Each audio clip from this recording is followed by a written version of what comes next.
Welcome everybody to RideMSTA. We're back again. Well, half of us are back again. Tom is on a mission with beating on Comcast, I'm guessing, and Jerry's on assignment helping little old ladies cross the road. So, tonight you got me and RJ. I know we did not have a podcast for October. That's because... What happened in October? Everything. Everything happened in October. Oh, yeah. There was Star Rally. Some of us had a lot of stuff going on with work, all that fun stuff. Everybody was crazy busy. Good news is, when Jerry gets back, probably next month, for next month's episode, we'll have a review of Star. But it sounds like it went awesome. It's an MSTA event. It's going to be great, man. So this is just like a whole week of it. And I'm excited for Star 2025. It's coming to my state. And that's because everybody's going to be... What they didn't tell everybody is Star 2025 is taking place in RJ's backyard, literally. He's got the barbecue grill. You know, I guess I'm going to be smoking meat. A lot of it. Hey, if you're doing brisket, I might be there. Oh, there you go. There's an excuse for everything, right? But tonight, we don't have much to go over. It's the end of the riding season in a lot of places. A lot of us are starting to pack bikes away, much to our chagrin. It's been summer up until today here. I think last week we had 2 days in the 80s. Yeah, we got hit. Last weekend was nice. This week has just gone straight downhill. I spent the first half today has broken our streak. We had over 40 days without any rain. It broke every record. It's the record that it broke was from 1787. Oh wow! So in Philadelphia. So it's been as dry as it could be here. So we're looking forward to a little bit of rain. Well, if you had told me you needed rain, I could have sent some of the rain we got earlier this week because we got a ton. Yep. Did not need it. Everything is now puddles and sloppy and finally drying out, but hey. So, nothing to talk about with events. Not really any news coming up right now on the MSTA front because we're kind of winding down for the end of the season. But keep paying attention to the podcast because as stuff is launched for 2025, we will be announcing it here among the rest of the channels. However, don't forget to visit the website at ridemsta.com and don't forget the Facebook group. There are many MSTA pages because a lot of states have their own. So find your state's MSTA page, but don't forget the main one. That's important. That's where we post the show when we go live. So, that said, tonight we're playing a little fast and loose. And EICMA happened. So. Yes, it did. There was a lot of interesting stuff coming out of EICMA. And I am ready with that screen share button. There was a lot of things that I don't think a lot of people saw coming. Oh, tell me about it. First one, this one actually, for audio listeners. Aprilia launched the 2025 Touareg Rally based on their 660 Touareg. And this thing looks a little mental. I can only imagine what that bike would be like off-road with a little bit more of an off-road based suspension to it. I had ridden the regular Touareg a few months ago, and it was an impressive machine. Oh, it looks like the Rally is getting a really beefy skid plate from factory, a little bit of suspension bump. Looks like it's getting the... Did the regular Touareg have the 21-inch or 19-inch front wheel? I believe it was a 21. Okay, so that's not different. They just put beefier wheels on it. A much heavier wheel. So yeah, I mean, and it's got a factory SC Project exhaust, so we know how those Euro 5 plus standards are, though, so it may be SC Project, but like all the OEM aftermarket exhausts, probably not going to be much of an improvement over stock, but it's what it is. We know people in the industry who will fix that aftermarket. SB Probably SC Project. Yeah. Guarantee you they're going to do one that says, not street legal. And apparently, Euro 5, or Euro 5 or Euro 6 at this point, their noise emissions are it's actually a much higher decibel than it is in the United States even. So they're actually allowed to have a little bit louder bike. That is why the ZX4RR comes into the United States a lot more neutered than it is in Europe because of the noise requirements. Yeah, that's a big reason. I want to say Euro 5 Plus, don't quote me on this, it's 96 decibels, and the United States is like 92 or 90 or 92, somewhere like that. Might even be a little lower than that. We got sensitive ears here. Earplugs, people. Earplugs. That's all right. We have the aftermarket. It's all good. We can fix the problems created by the government. But that said, I have not actually. I take that back. I had a Touareg 660 for about 5 miles for a demo ride at one of the open houses. I'm interested to see how this does, because this might be a 10 or A7 killer. It very well might be.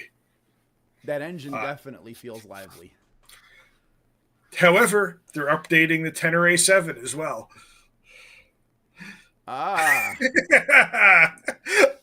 I've looked at the same page. They are. Now, I didn't get a shot to see a whole lot of what they're doing with it, because believe it or not, they don't have it on the page. Oh, there it is. Never mind. We're getting more of the updates that Europe's gotten for the last few years in the suspension department. There's been a couple special editions over there, and we've only gotten the base model with no changes. Oh, yeah, because they get the Rally Edition or whatever it is over there. Yep. And yeah. Yep. But yeah, it looks like added to the list of fun that Europe gets and we miss out on. All right, motorcycle manufacturers. We like the cool stuff too. It will sell. You just gotta get it here and make it available. And that might actually be the kicker to a lot of it, is they have a tendency to have really bad distribution up here. Yeah. I don't know if you saw the news, but like the Super 10 array is going away. How often have you ever seen a Super 10 in a dealership? I can't tell you the last time I saw one on the road. I see them on the road quite a bit, but I've only seen maybe, since its inception, 5 or 6 of them at a dealership ever. And it's almost all the ones I saw were trade-ins. Yeah. I've seen one brand new Super 10. You don't see many of them. No, and it was the same with the FJRs since like 2016 or so. It's like right after that update, you didn't see them on the showroom floor. You don't even really see concourses or any of them. The European manufacturer or the Japanese manufacturer's distribution in the United States is pretty rough, it seems like. Yeah, it's the same thing with Honda. I mean, if you go to a Honda dealer, you typically see Groms, a couple of the CRF bikes, maybe a 600, a bunch of Rebels. Yeah, and even up here where the sport bikes are more popular, you would think the big sport touring bikes would be shining out there, but like you'll see the Hayabusa on the showroom floor, maybe 1 or 2 of those. You'll see a ZX14 on the floor. Even those, I mean, you're going to see a dozen Gixxers 600s. You're going to see a dozen ZX6Rs. You're going to see the leader bikes in droves. Now, here are European manufacturers. They have everything. Yeah, same. Like if you go into a Triumph dealer, you're going to see every model of Triumph, including the dirt bike. Yeah. And that's how the Triumph dealer by us is like that. The BMW Ducati dealers are like that. Like you walk in there, they have some, unless they just plain ran out and are waiting for a new new shipment, Yeah. they've got at least one of everything. Dude, our Tytler's even has 2 super legs sitting on their showroom floor right now. The super Legeras are like $100,000. The our Aprilia dealer has whatever that track only version of the RSV 1000 is, with like the wings and the car. Is it the RSV 1000X or something like that? Oh. They have one of those even sitting there. Andrew says he's crying in CF Moto, and at least we don't have to buy our aftermarket stuff from AliExpress. I mean, let's be honest. CF Moto, you bought it from AliExpress anyway. That's the dealership network for them. Well, it's really interesting. Our 2 local ones, or one of our local ones, sells CF Moto, and it sells KTM right alongside it. Yep. That's how a lot of, I think the one he got his CF Moto at does CF Moto. I think they're a Yamaha dealer too. But I mean, so you could buy the 890 or the 890. Uh-huh. I can't hate on CF Moto too much, Andrew. They're just rebadged KTM. Kerry had the opportunity of riding one of the 790 NK 790. It's basically the Duke 790. She really liked it. Her only complaint with it was there's a little bit of a wonky spot in the fuel mapping. But so other than that, the same as she KTM. Said it was, yeah, pretty much. Yeah, pretty much. Oh, speaking of KTM, how about this new, I guess it's a 2026 model, but the 1390 Super Adventure S Evo. So I've seen a couple of demo reels on this thing when they were testing on the track. This thing's kind of mental. I mean, it's a big KTM. They're already mental, but this thing throws around like a Duke. And it's an adventure bike. It's kind of neat. RC8. Oh, what I would love to see a new RC8 out. That would be awesome. Sell us the bike that looks like a MotoGP bike. Uh-huh. With that you're spending all of this money on MotoGP and motorsports racing, and you can't buy a bike that looks anything like it. All you can buy is space alien ants. Pretty much. I mean, don't get me wrong. I like the 1390 Duke. I think it's ugly, but man, is it a fun bike to ride. Absolutely. So, having a little more comfortable version of something you can toss around like a moron, because we're good at that. Or at least I am. Pretty sure RJ is too.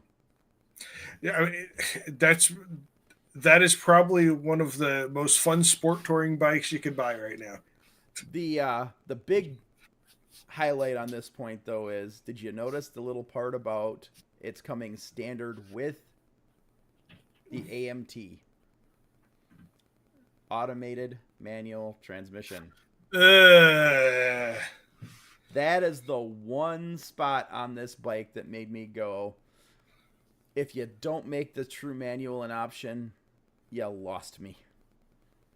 Yeah.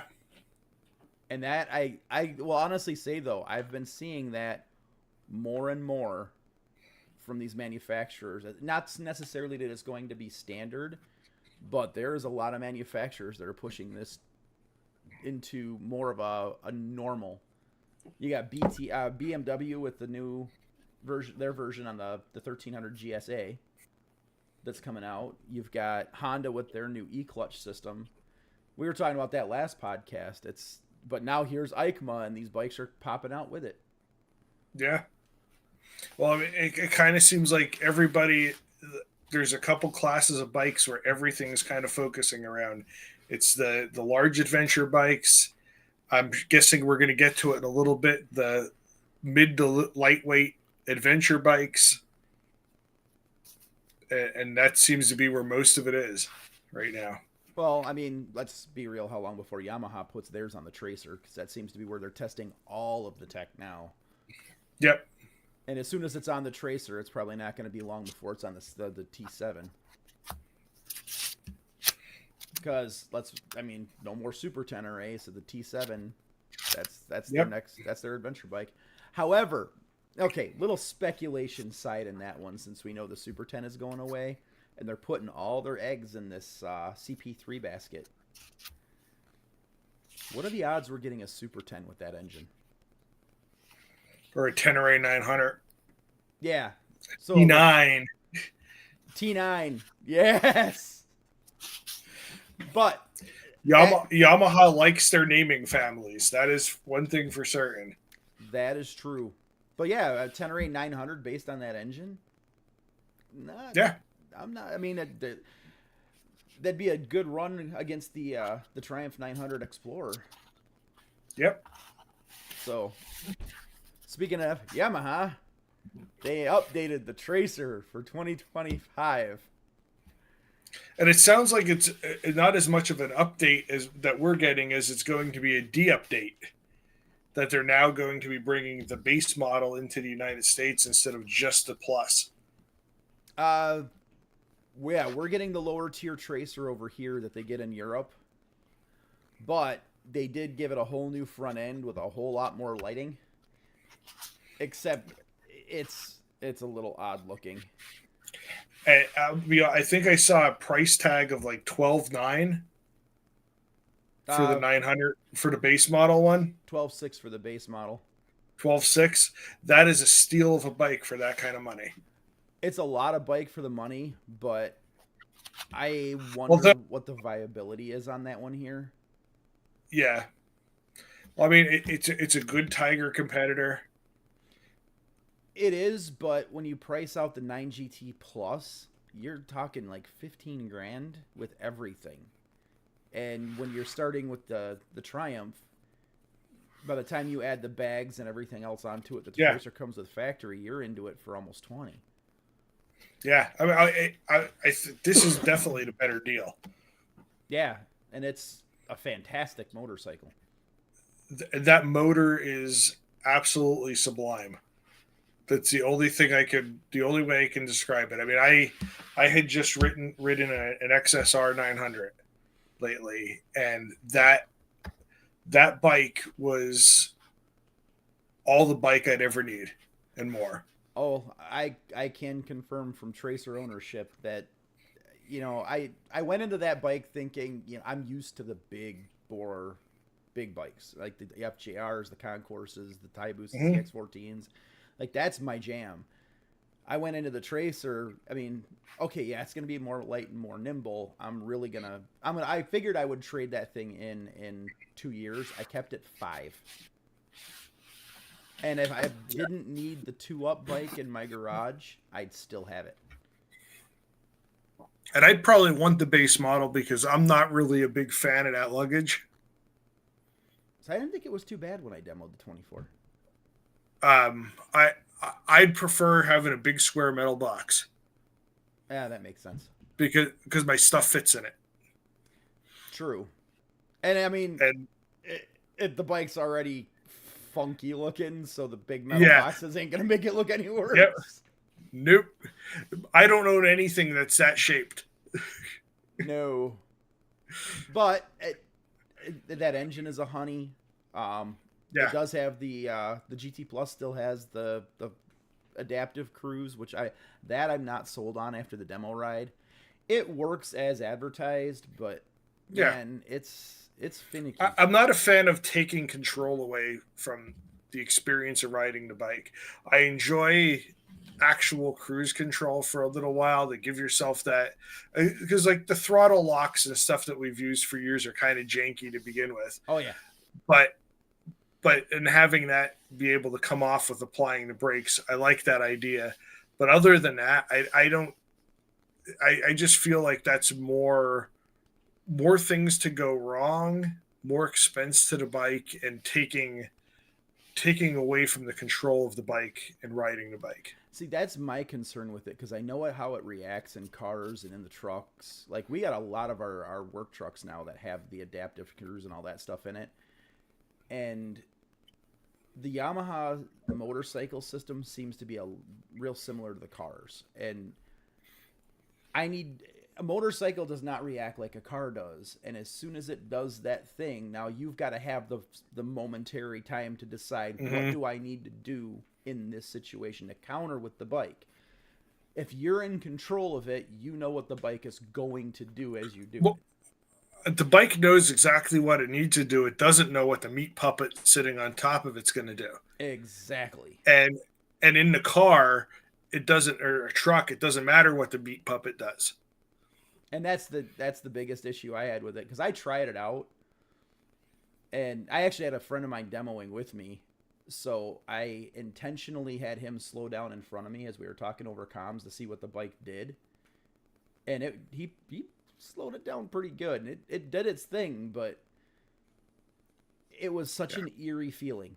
Like, I now am doing nothing to make this bike do what it's supposed to do, and if I need to Well, react, what's and you are unnecessary at this point on that bike. I mean, BMW already proved that they can make a bike that rides on its own and doesn't need you.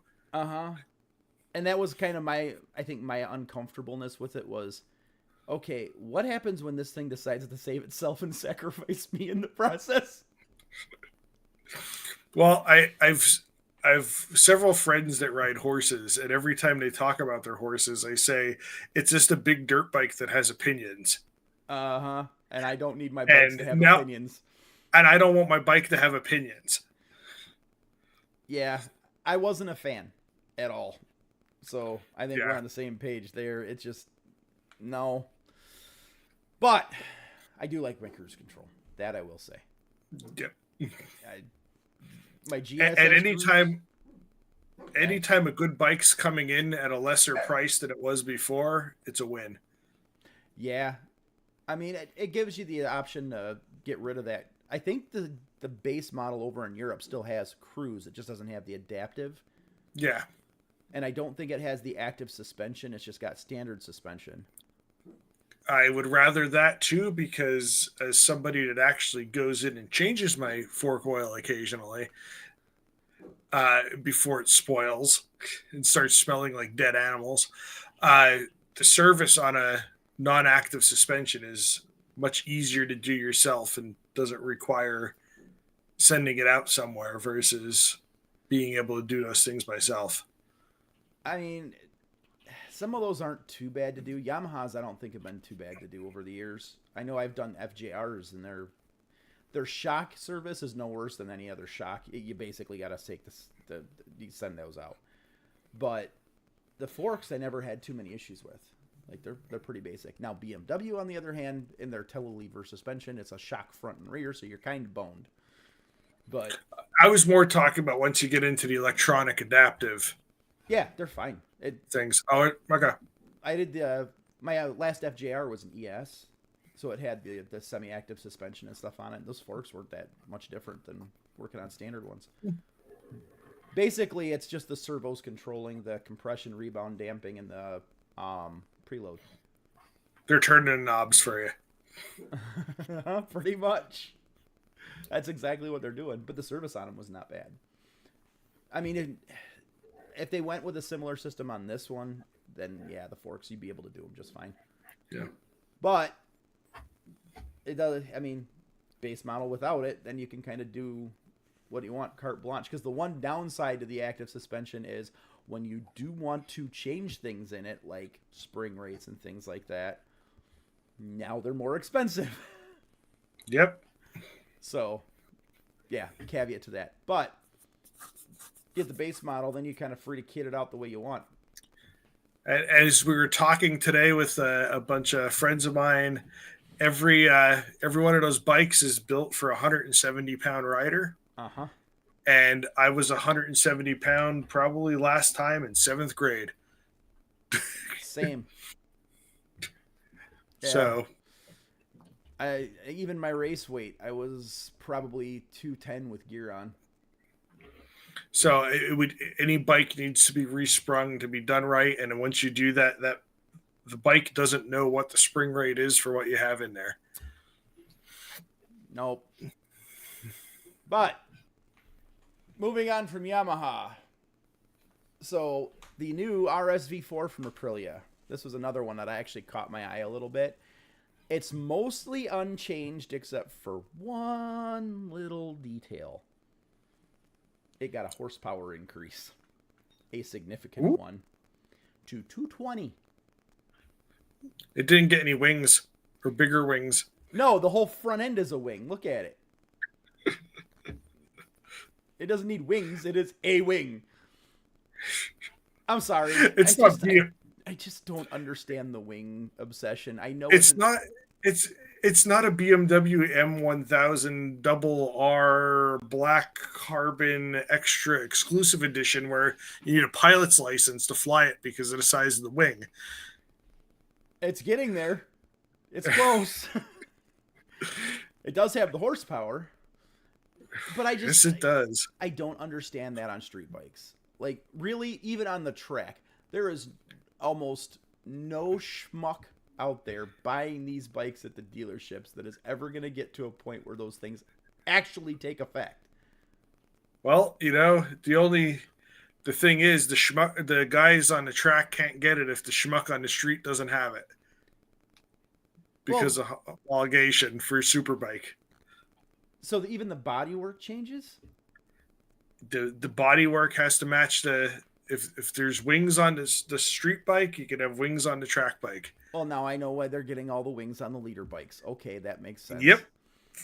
It just looks so dopey. Like, I know the pro racers will use every advantage they can.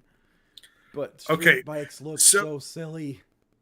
That bike has 230 horsepower.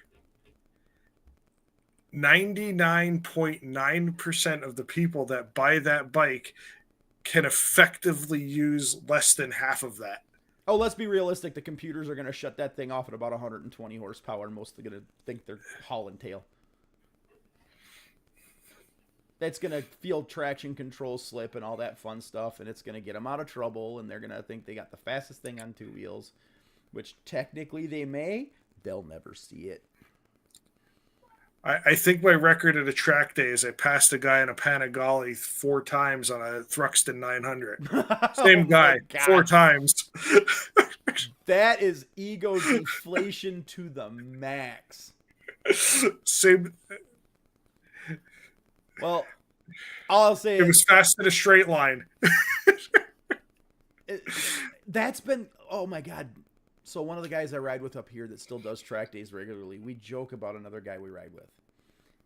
And he's a great rider, but Dan always passes him on the track days. And he's passing him on a much less powerful bike because Dan can stuff it in the corners. And then the other guy gets out on the straightaways and walks away from him.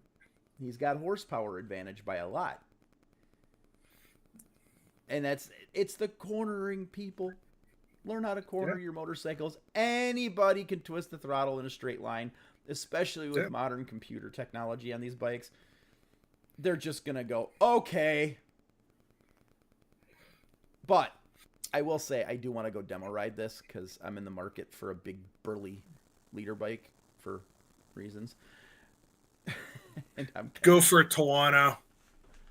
I don't know. I'm feeling... My nostalgia says I want a full super bike because I've got the GS to ride when I want to be comfortable.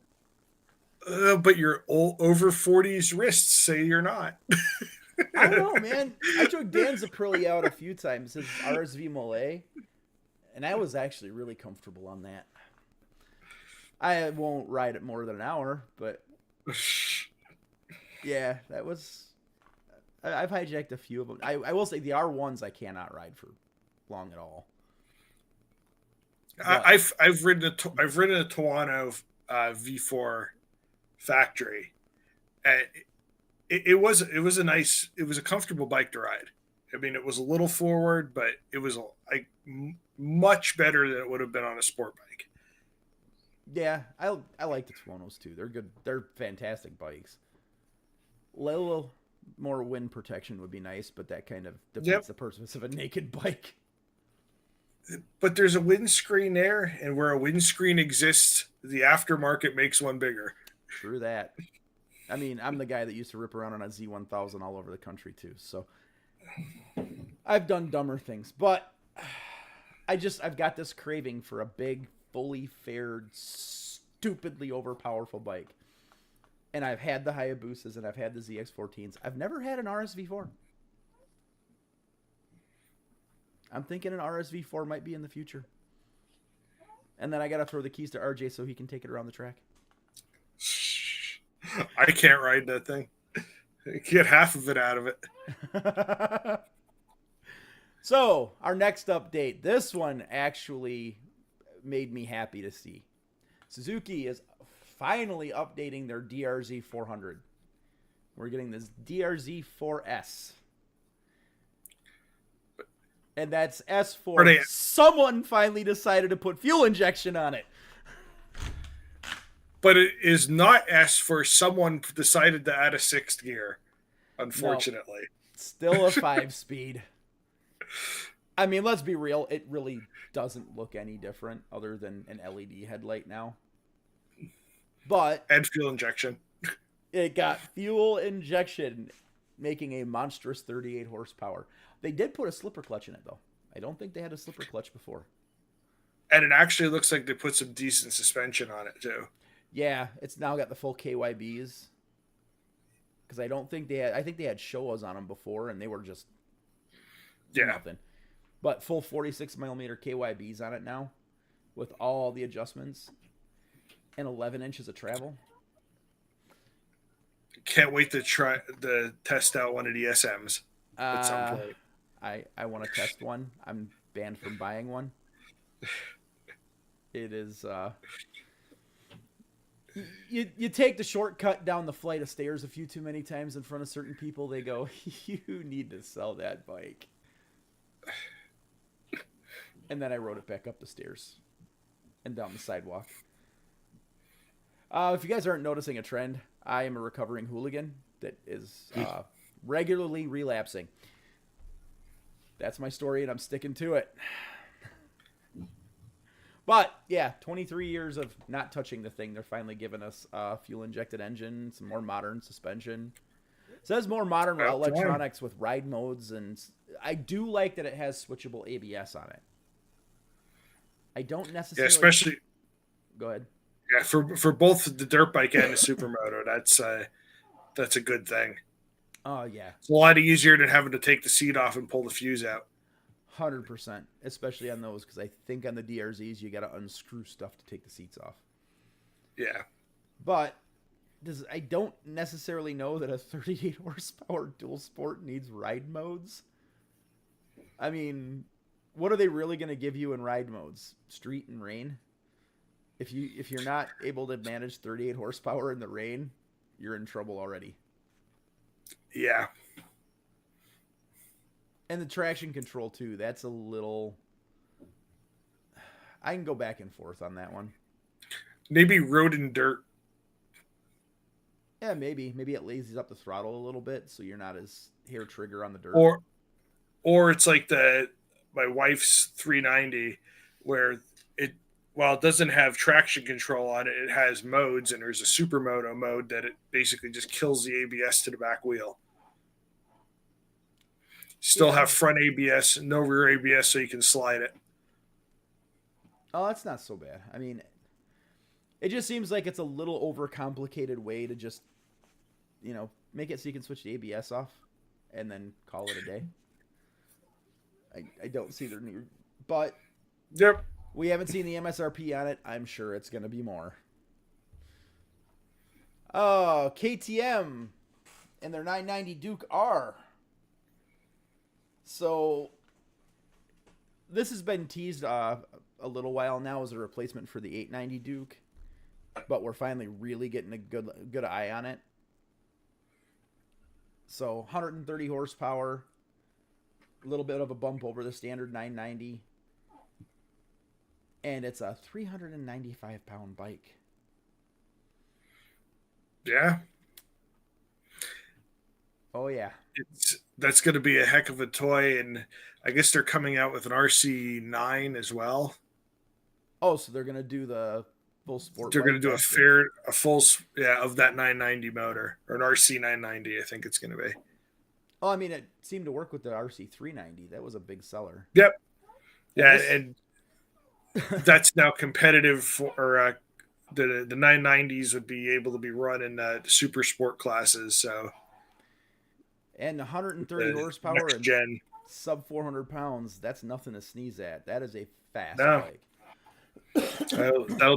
that'll be a track weapon as long as it can keep camshafts in it. And therein lies the problem.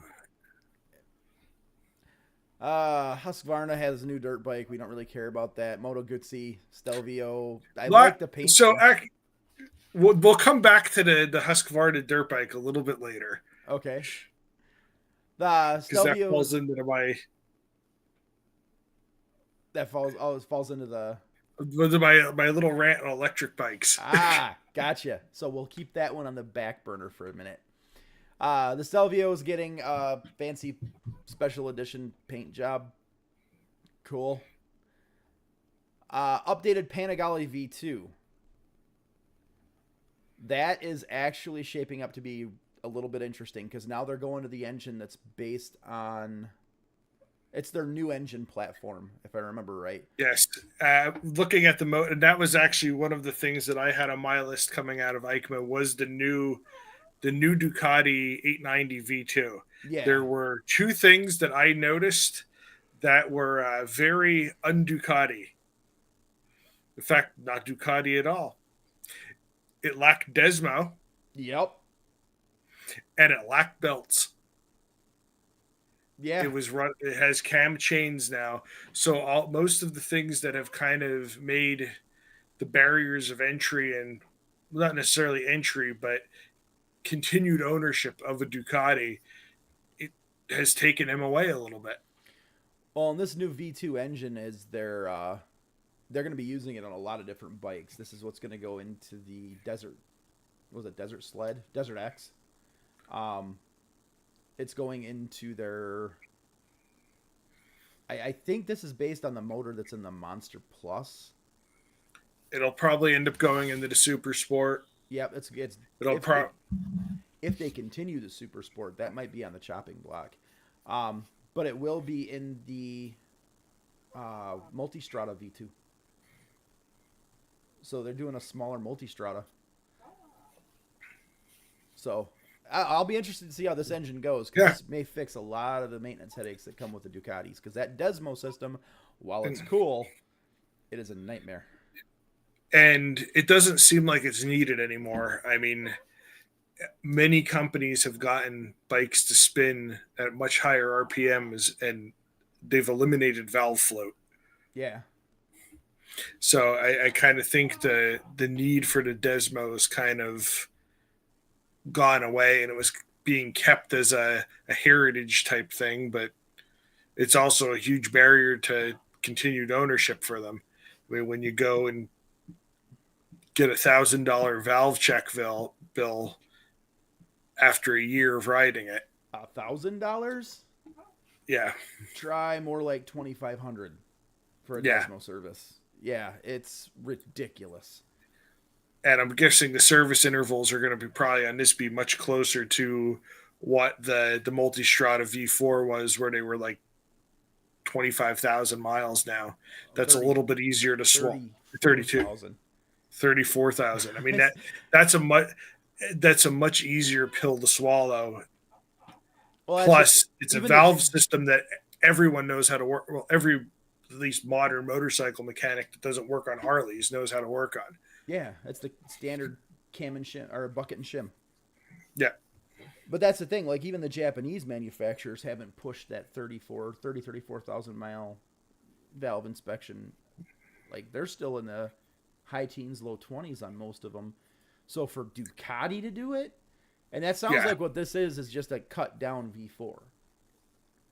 So it's got I mean, we kind of could have seen that coming, and apparently it was a huge weight savings over the previous V2 motor. Yeah, it's like the tune of like 20 some pounds.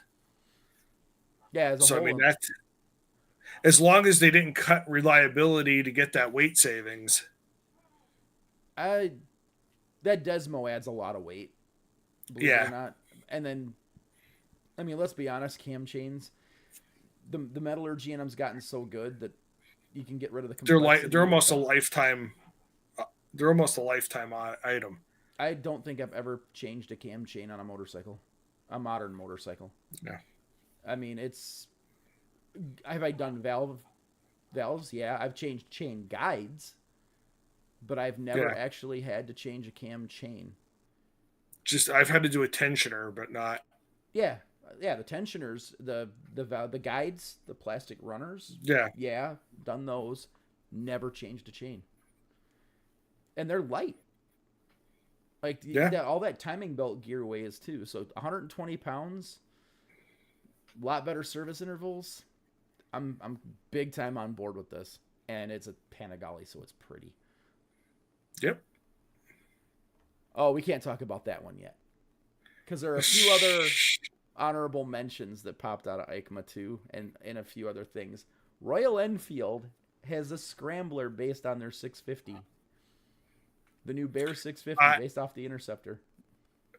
Colored me shocked. I'm waiting. They're trying to be Triumph. Triumph makes a cafe racer. They make a cafe racer. Triumph makes a standard. They make a standard. Triumph makes a scrambler. Royal Enfield makes a scrambler. It's a 650 Bonneville. Yeah, and they can pretty much do whatever. It's a parts bin bike, but here's where I'm interested in it. Looking at the design on it and looking at the new Himalayan, realistically, we're not that far off of having a 650 Himalayan. I think we are based on the weight. I mean, the Himalayan now has gone. The small one has gone water cooled. Right. And I mean, we're talking about a big air cooled motor. It's not going to be a great adventure bike. That's a heavy lump of metal in the middle. It is, but it's no worse than like the V-Strom 1000s and whatnot. I mean, it's but different. But that V-Strom 1000 is putting out over 100 horsepower, probably in the same weight class. True, but if you've ever ridden the Royal Enfield with that 650 twin, it has torque for days. Like I know the V-Strom 1000 V twin is torquey. It's really torquey. I would argue that 650 is probably pretty close at the lower end. Now you start spinning it up, it's a whole different ball game. But those low to mid range RPMs, there's a lot of good instant torque out of that 650 parallel twin. Or as a friend of mine that rides one would say, she barks. But we also found out a little bit, before EICMA, but it was shown again at EICMA, the Ibex 450 from CF Moto. Yeah. And that seems to have the buzz around that bike has seemed to generate an entire class of bikes. Yeah. I have not seen any bike come out that has so quickly had everybody scrambling to respond to that bike. And I mean, that was, I'm guessing probably one of the next ones you're going to get into is the BMW. Yep. We saw BMW immediately kick back with the F450 GS. So, I mean, that sounds like 48 horsepower. Now, the one thing I did notice on that bike, 19-inch front wheel. Yeah. That's kind of standard in that range, though. And but I think that's because it's basically... I believe the Ibex is a 21. The Ibex is a 21. But... And the next one I have on my list that also came out was hinted at in a box was the KLE 500 from Kawasaki. Which also had a 21-inch front. it seems like they're really looking for those bikes to be that bridge between an adventure bike and a real a purpose dirt bike. Yeah, and I know like the KTM 390 Adventure, I think still runs the 19. This so However, go ahead, BMW's huh? go ahead with the BMW. Sorry. Oh, BMW's had the G310 GS for several years now. I'm thinking this is probably just the next evolution of that, and that's ran the 19-inch wheel already. I mean, Well, it looks I mean, really similar. that 310 was an alloy wheel still, wasn't it? Uh, A yes, non-spoke, and it was a single versus this being a parallel twin. right. So I mean, we're talking a lot more horsepower here, with that being like 48 horsepower. Yeah, it's basically double the horsepower. But Now I haven't seen anything about who's making the motor for BMW yet, or if it's a derivative of something else.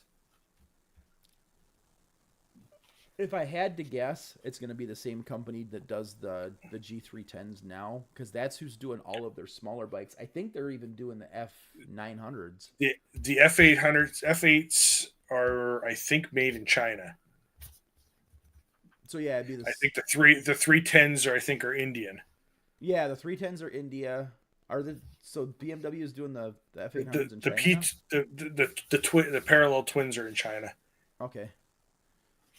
Well, yeah, then it'd probably be who's ever doing those, because I think the No, only I thing don't. BMW does in house now is the big boxers, and then Yeah, the leader bike, S1000 engines, the GS1300 engines, things like that, and their K16. They do their K1600 yeah, in house. But I don't know. It looks like a fun bike, though. I know my wife's absolutely. actually interested in going to ride it when it comes out. So we have that. We have the Ibex, the F450 GS, the KLE 500, and KTM announced a 390 Adventure R Which is as gonna well, be which the 21-inch wheel and pretty much a pretty hardcore. I think that it was 20 or 30 millimeter higher seat height than the current Adventure.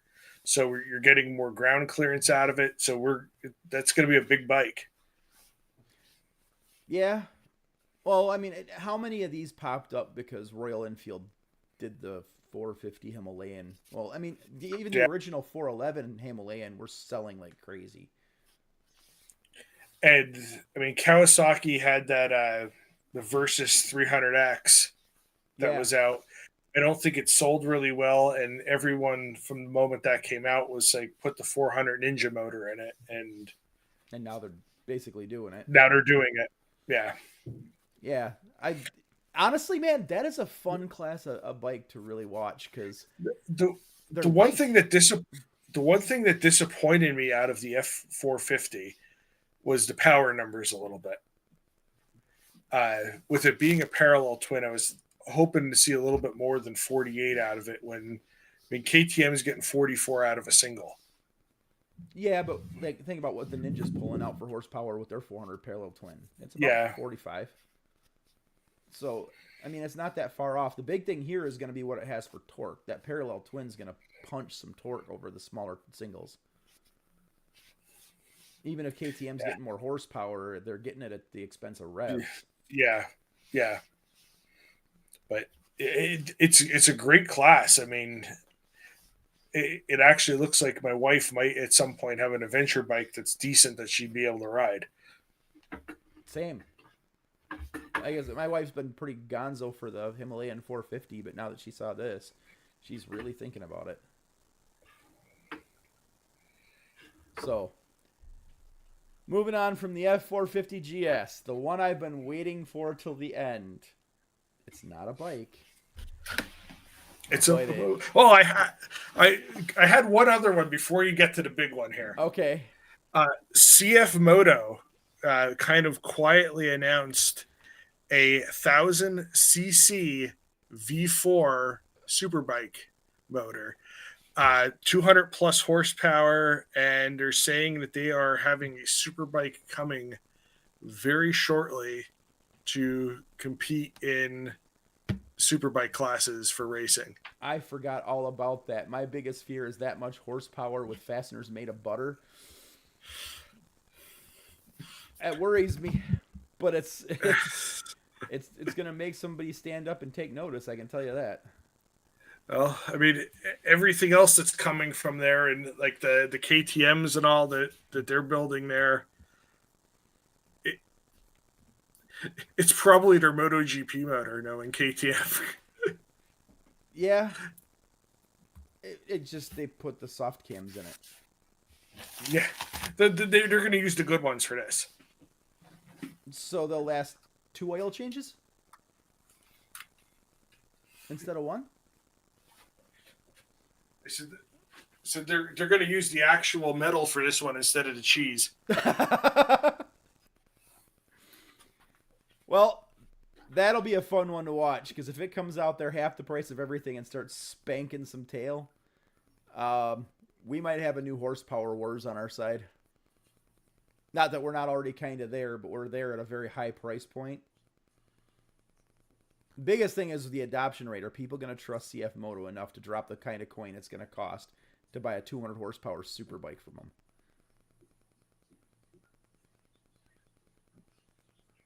I think RJ's lost.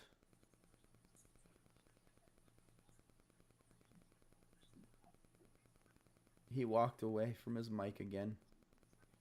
It's all gone sideways.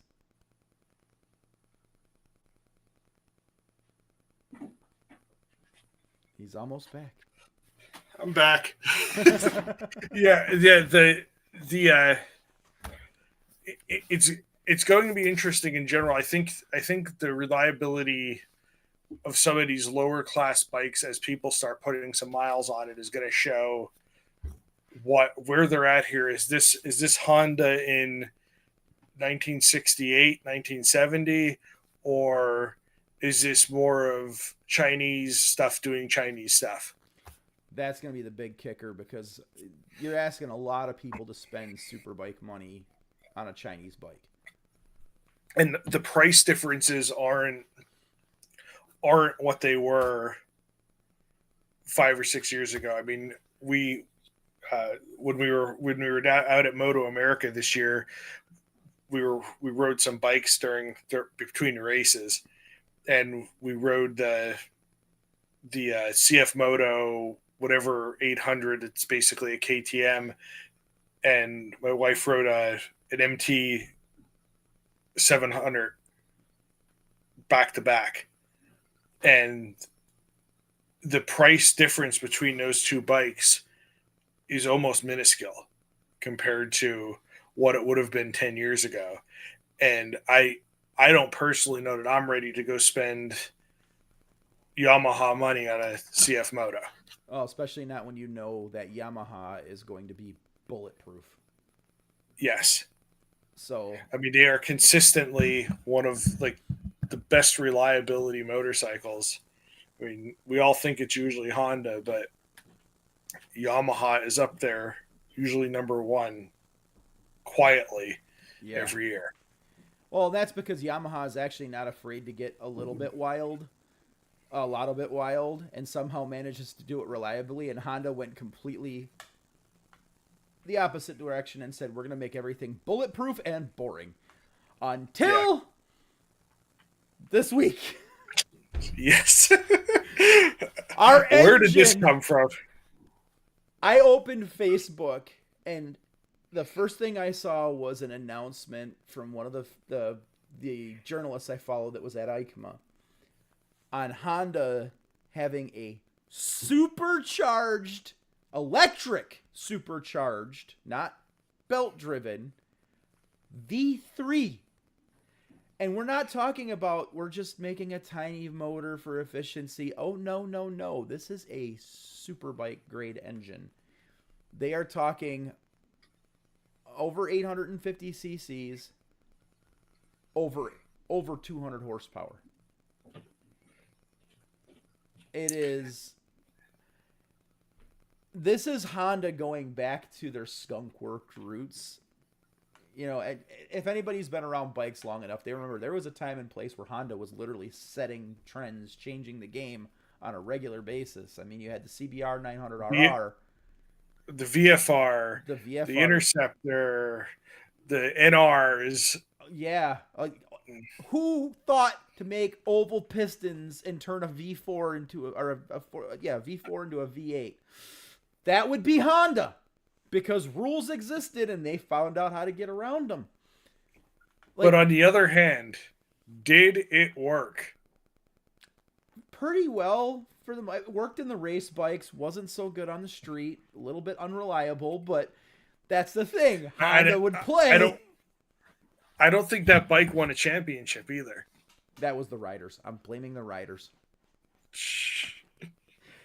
Although, what did they do next? What was the follow-up to that? That's when they got the RC211s, or no, it was the 210s first, and then the 211Vs with the V5. So, those were some championship bikes. But, I mean, they did wild stuff all the time. They did the Blackbird. They said, all right, gentleman wants to go fast, we'll go fast. They did the RC51, which was literally a homologated race bike with a headlight. It's not like your normal R1s and R6s and stuff where you buy them and there's some differences. No, it was the full tilt boogie race bike with lights. The RC31. Yeah. I mean, Honda has a history of doing this. 100% until the mid-2000s when they figured out how to make a leader bike boring. And they've done that ever since.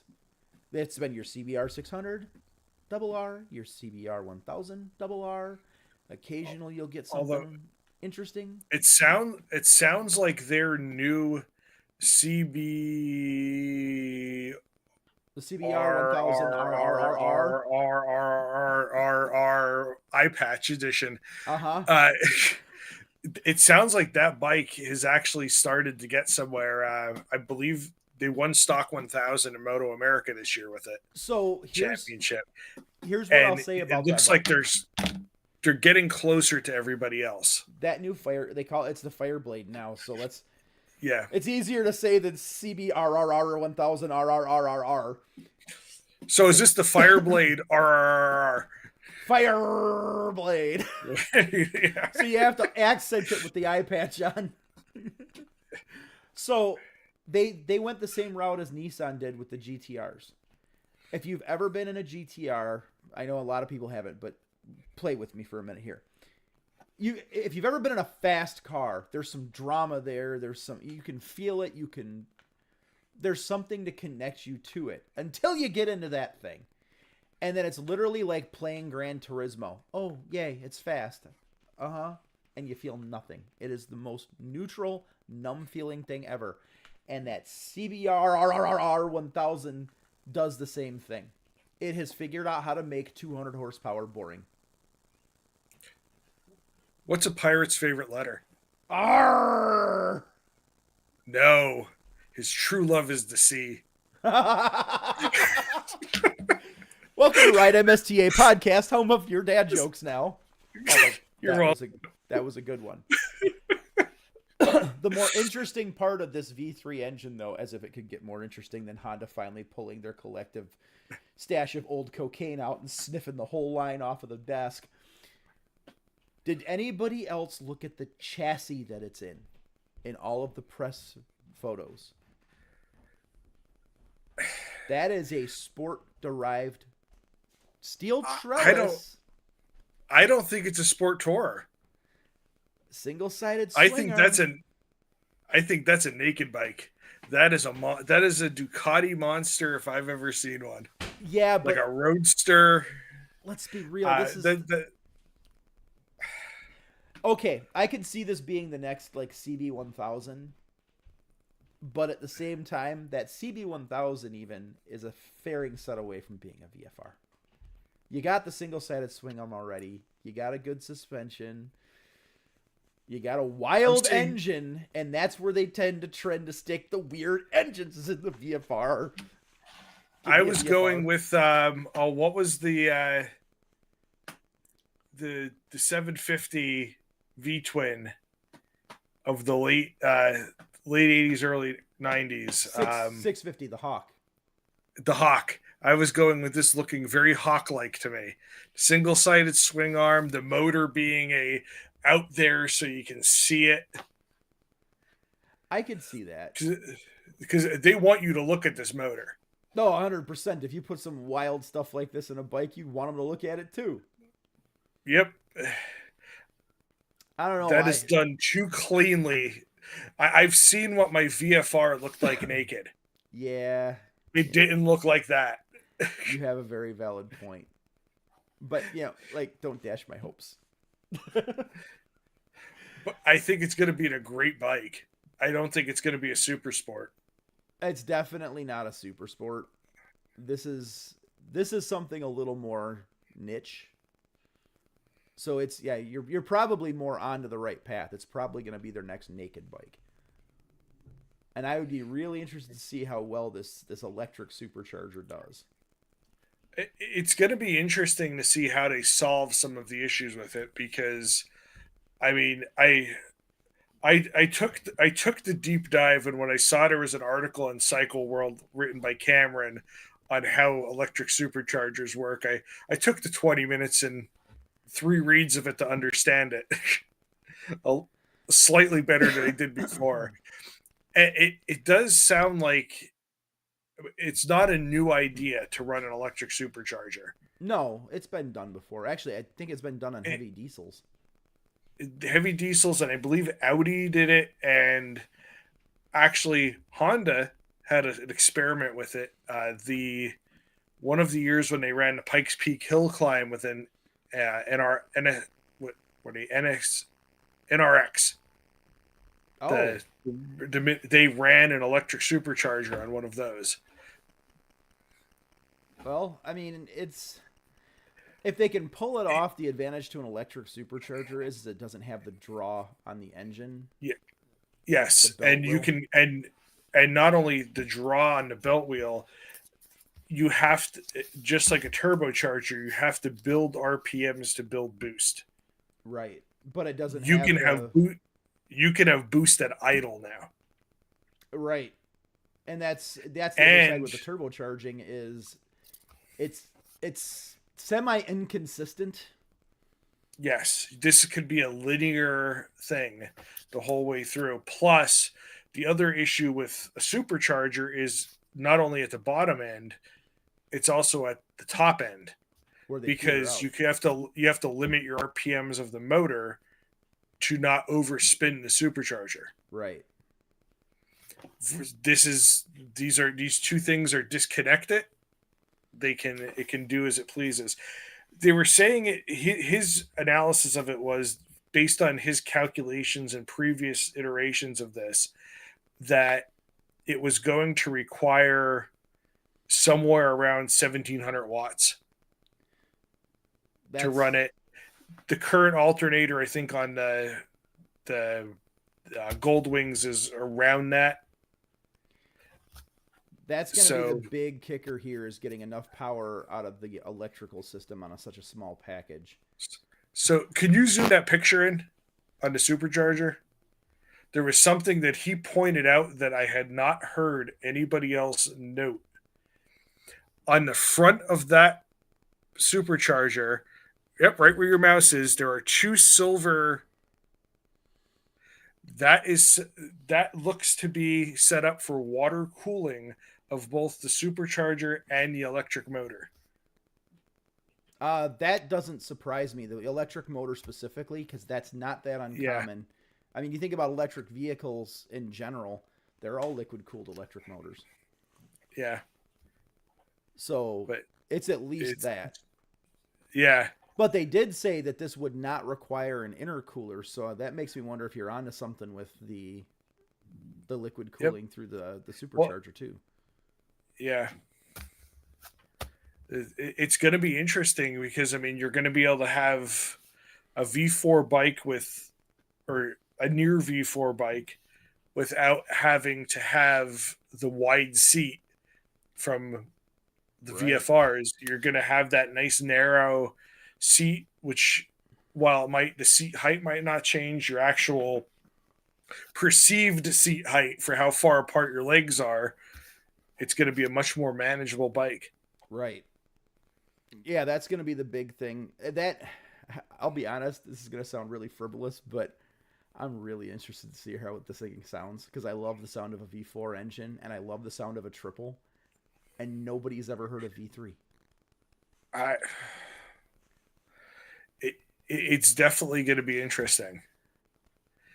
The other thing that's not the other benefit of the way it's set up is you're only trying. There's some natural cooling to having the cylinders in the front of the bike where it's getting airflow. Right. Because now you've only got one heat And lump in the back. yes, now you only have one in the back, and it's a relatively small displacement compared to the whole displacement of the motor. And the exhaust is pointing at the ground pretty much. So hopefully, you don't have the Ducati chestnuts roasting on an open fire or Honda Superhawk or VFR thing of having all that heat built up right underneath you. Yeah, I will say my Ducatis were always. I did not get cold on a brisk morning.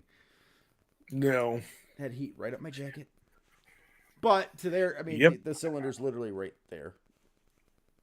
So. Now, hopefully, they don't try to ruin this thing and stick an automatic transmission in it. Oh, they will. It's coming. You know, it's going to have their whatever they call their transmission. Now I'm blanking it out because I don't care enough. Well, I'm looking at the. Would that be the stator side that we're seeing? It should be the clutch side, but I mean it's a whole new motor. The standard for most bikes, this would be the clutch side. It does. It looks different. Something in that housing, it's very triangular to the front. Like something's going on there. Yeah. If they don't put a clutch in this thing, I'm gonna be rather sad. Well, it sounds like a regular stator is not going to work either, so it's going to need some kind of driven alternator.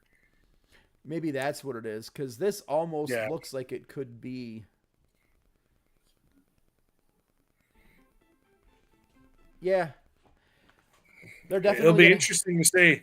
I hope we actually see it in something, and this isn't one of those things that's done to build up our hopes to immediately have them crash down, and then in addition to that, they build it and we just don't get it in America. Well, they've already said it's under development for production. That usually from Honda means it's going in something. Now the question is, will it actually release with this electric supercharging system, or is it going to come out as just the standard NA V3 first? Well, and that was some of the discussion in Cameron's article was the smaller pistons of that type motor are a lot easier than like a V-twin to make Euro emissions. Right. And with having that supercharger, with having the lower compression ratio that would require, it helps it even more. Well, and there's less valve that supercharger's partially there as an emissions device as opposed to going to an inline 4 and at 1,000. I think that's one of the big things that the Euro 5 emissions issues that the manufacturers are dealing with is starting to create, though. It's forcing them to innovate a little bit. I mean, Yamaha, I think that's why they're dropping all the big CC bikes and going whole hog in on the cross planes. Then you've got Kawasaki over there with their supercharged bikes, and now they're doing the hybrids and things like that. I mean, it's easier to make a smaller CC motor with some type of air induction system to it, meet emissions and fuel economy, than it is to making a motor bigger. Right. And I think this is where we're going. And I know turbocharging has been brought up. I've done turbos on bikes. It comes with a whole host of its own issues. I mean, the manufacturers tried it back in the 80s. Granted, technology's a lot better now, but it's still turbocharging is inherently fickle. Like Mm-hmm. it's a little more unpredictable on a bike than it is in a car. And you think about And you're just adding another device to the bike that makes it inherently less simple and less reliable. yeah, I mean, this an electric supercharger, the belt-driven superchargers aren't really any better than Well, no, I mean in all of the forced induction it's methods. yeah. The big thing with the turbos is versus the superchargers and stuff like this, they're predictable. Whereas the ramp up on turbos can change. Like 1 minute it feels like ramping up a certain way, the next minute it's ramping up faster, the next minute it's ramping up slower. And that's the same in any turbocharged vehicle. So it's like a moving power band. It is. It shifts. And it's not a huge shift, but it can be a drastic enough shift that it can throw you off. They're also known to hit and get real peaky really fast. So more like a two-stroke. Very much two-stroke. Like if you've ever ridden a turbo bike, you feel normal till that power band comes on and it's like a two-stroke hitting the power valves. It's just, oh, now I've got all the power. Nothing. Oh boy. Yeah. I mean, even if you've got something that's already fast to begin with, like mine was a Hayabusa. And okay, I'm pulling, it's pulling, and it's, oh yeah, we're going now. And it usually happens with the front end picking its front up off the ground at a high rate of speed already when that boost hits and it just goes. So now, Cameron was predicting this probably to be a relatively low boost pressure device. That's what I would figure too. He was saying around 5 psi. He was thinking. It also fixes some of the other issues with going turbo instead, and that's heat. Yeah. So you get damn near zero heat out of an electric motor. Where is this gas tank going? I'm going to venture a guess it's going to be...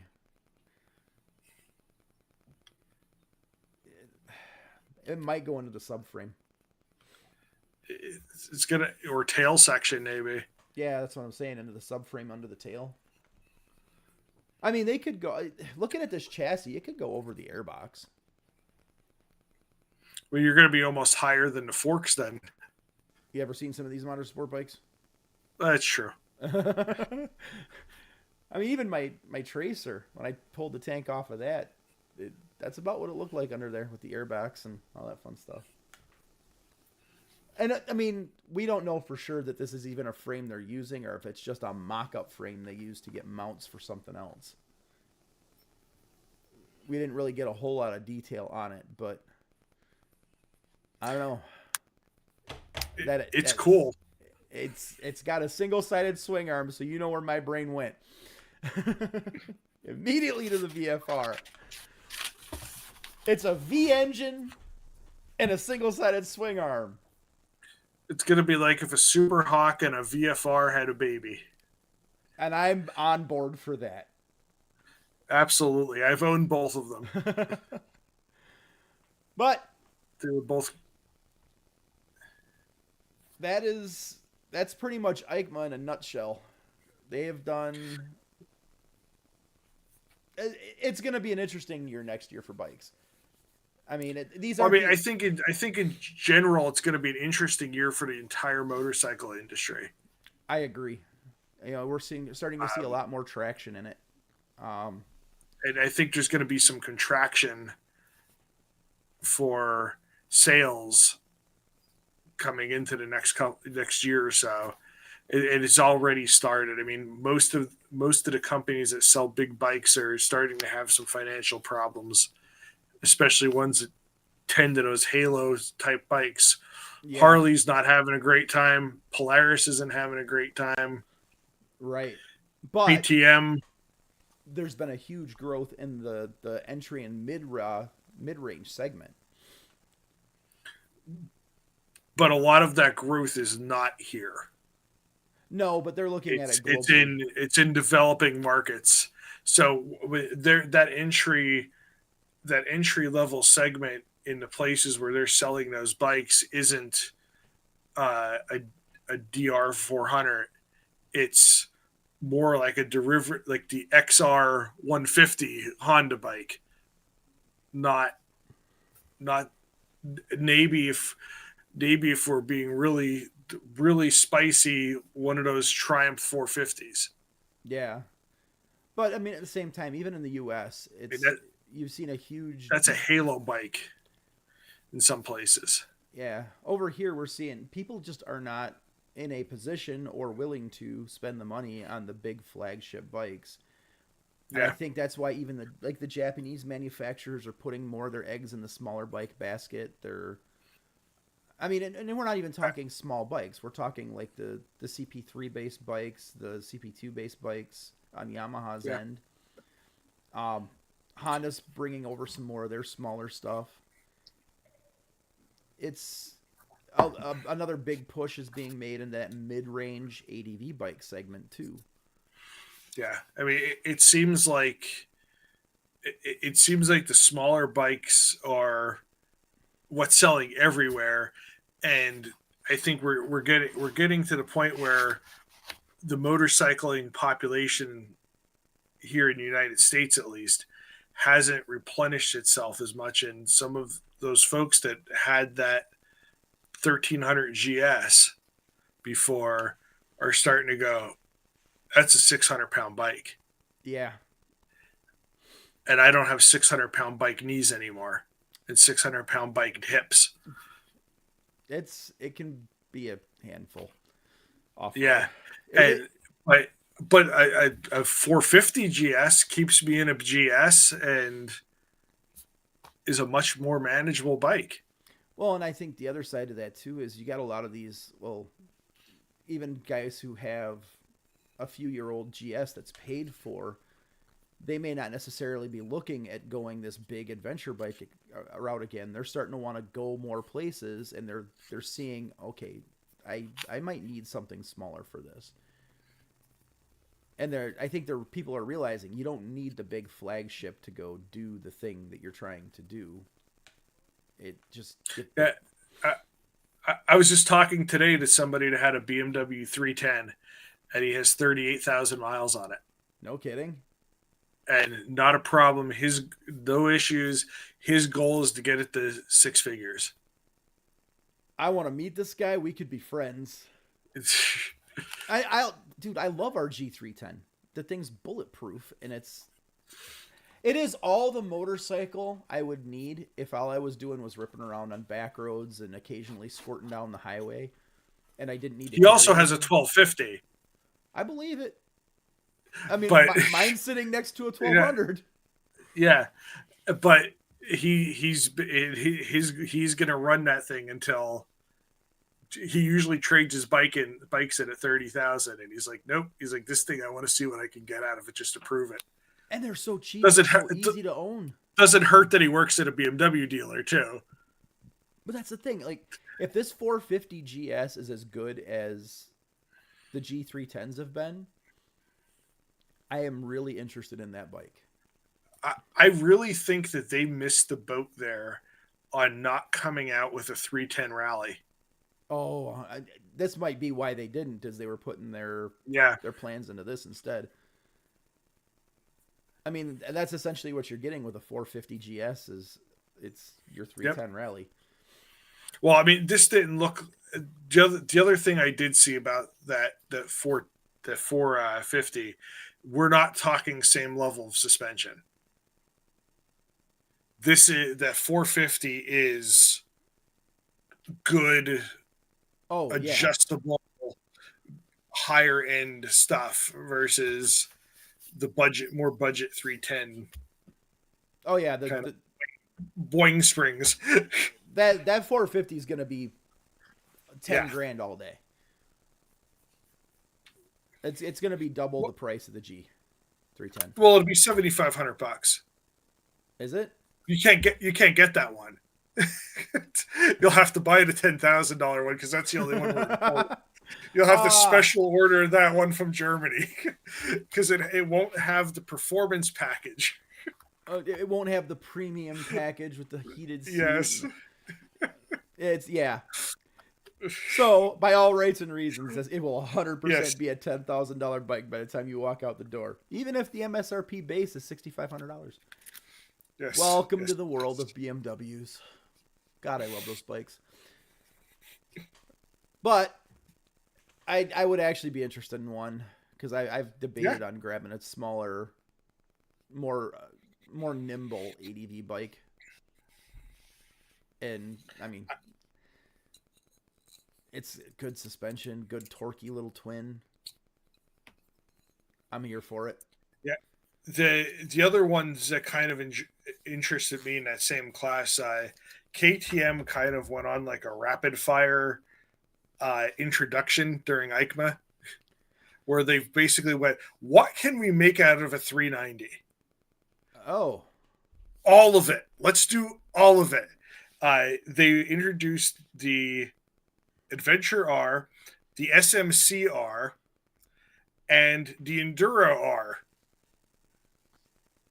All at the same time. Okay. So they're making a 390 Supermoto, a 390 for closer to a street legal dirt bike, and a more hardcore adventure bike. That's going to be the company to watch next year just to see what happens with them. Because this screams I'm trying to throw everything I can at emerging markets because I can't afford to stay in the States anymore. Well, I mean, some of it kind of surprises me, actually, that it took this long. I mean, I have two of those motors sitting in my garage right now. And I've said that from the beginning, that if they would have put that into a small, light, tall supermoto, that's what they should have done the whole time. Because I try to ride both of them like a supermoto as it is. True. So why not make it a supermoto? And I mean, owning a couple of the KTM dirt bikes, the maintenance on it is much less than what a typical 300, 400 dirt bike motor is. So, and most people don't need that kind of power out of something for dual sport. So the Enduro bike kind of makes sense. Like, I'm surprised they didn't just throw it in an existing dirt bike chassis already. Well, but the Adventure R actually intrigues me. I mean, I saw what Jerry put his 390 Adventure through during his BDR run. Holy cow, that thing can take a beating. And imagine that with more ground clearance, more suspension, bigger tires. Yeah. So that that intrigues me a lot. It's going to be it's an interesting time if you're into the small adventure bikes. And you're not going to hurt for lack of choices. My only fear is, will we have a KTM by the end of next year? Because they are hurting. Yes, and it seems like they bought too many companies too fast. I think the final nail in that coffin was MV Agusta, because that's a really niche brand. That thing is cursed. It is.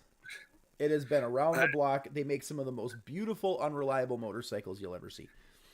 I think Agostini cursed it somehow, and he's still alive. Yeah. But right now, I mean, KTM is literally a Pierre, however you pronounce their name, mobility group in general, is right on the tipping edge of bankruptcy. There's been rumors that CF Moto is going to sweep in and scoop them up. That would not surprise me, because that's a lot of their bread and butter right there. Yeah. But they've also proven that they could just slap their badge on the same bike, and then they get the KTM name. Yep. And it eliminates the entire issue with the CF Moto. Well, curse. The other problem is, right, if I was going to buy a dirt bike right now, I would be looking at 3 different companies. I'd be looking at a Husqvarna, Which is or maybe a KTM. Gas, Which is KTM. or a KTM, Which is KTM. or a Beta. See, I don't know who makes the Beta. Beta, they're their own thing. Are they? But yeah, but I mean, they're competitions themselves. How Yeah. it's got to cost money to make the same bike 3 times. I mean, and General Motors figured this out. Ford figured this out in like the auto industry, and they shut down some of the extra brands that were the exact same car. Because why do I need to go into a dealer and be able to look at a Ford, a Mercury, a Lincoln, all be the same car? 100%. The minivan craze was big for that, because you'd walk in and you'd have the Plymouth, the Dodge, and the Chrysler, and the only thing different was the badge and the price. Yeah. Well, and we have a dealer in Pennsylvania that they're one of the bigger KTM dealers on the East Coast, Solid Performance, and they sell all 3 brands in the same place. Yeah. Now, if I had to speculate, if KTM Pure Mobility makes it through this, if Gas sticks around, you're probably going to see them focus on just the trial style bikes, because that's what they're known for more than anything. I foresee them going away and being sold off, to be honest. I kind of because at least with the MotoGP side of things, they've announced within the last year that KTM is basically going to throw all of their advertising and name and might into that KTM brand. Right. And not right, because right now their satellite team's Gas, and it's branded as a factory team. That's going to be a second KTM team and have KTM written all over the side of it. In the lower classes, they were doing the same thing with both Gas and Husqvarna. Right. Well, and all of them are going to be changed to straight KTM branding. I mean, how many people do you really think know Gas outside of us weird people who are just into all of it? If I walk up to a random person in a motorcycle dealership and talk to them about Gas, they're going to look at me like I'm cross-eyed. Or they're going to think it's a cheap Chinese brand. And that is a problem here with that. Right. And then Husqvarna at least has the name recognition, but realistically... But most people associate that with leaf blowers. Exactly. Leaf blowers, chainsaws. And then, really, what do they offer? I mean, don't get me wrong. I like the way the Norden 901 looks compared to the KTM. It's a way better looking bike, but it's the same bike. Alternative to alienism. It's literally just a bodywork change. It's all it is. I mean, like we have a Husqvarna and a KTM 390, and most of the stuff fits both bikes. The motors are the exact same bike. The main frame is the same frame. The only difference on those 2 bikes is the subframes, and the bodywork. But what's interesting is, though, at least with those 2, completely different.